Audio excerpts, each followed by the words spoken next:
to pray for them and to pray for law enforcement. Fox 28's Veronica Jean Seltzer is also there on the scene. She has been talking with folks who have been waiting to hear from people who are still inside. And now, BJ, we understand why they're still inside, because some of the witnesses are still being interrogated or questioned, rather, by investigators.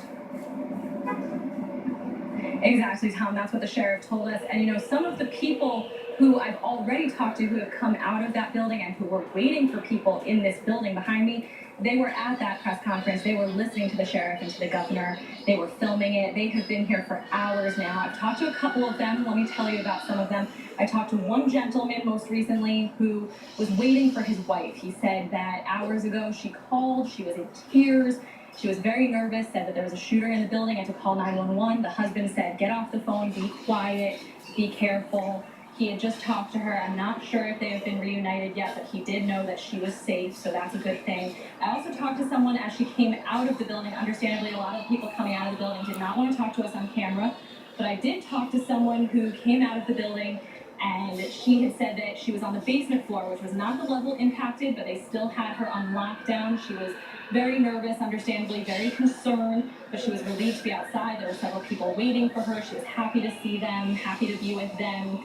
Now, I want to tell you about, back to that first guy that I was talking about, whose wife was in the building. I think that we have a soundbite here from him that I want you guys to hear about what he was feeling in that moment. So take a listen to that. Especially what we just experienced in the state of Texas is just devastating to know now it's in your front yard. And the question that I ask myself, when is it going to stop? What is it going to take? Why are so many people so angry? And I just don't know what it's going to take. When is it going to stop? That's what he said. He also had to say that while he was waiting there, he just felt helpless. It was really powerful to hear him say that. Also, I want to bring in Alexis Gray, Fox 28's Alexis Gray. She is here. She's just back from Lakeland Hospital, where some of the victims have been taken. I want to hear from her. Alexis, what was it like over there? BJ, I counted about 7 to 8 cars, maybe a little bit more. You're starting to see police officers in front of hospitals, scenes around the country. Now it's happening right here.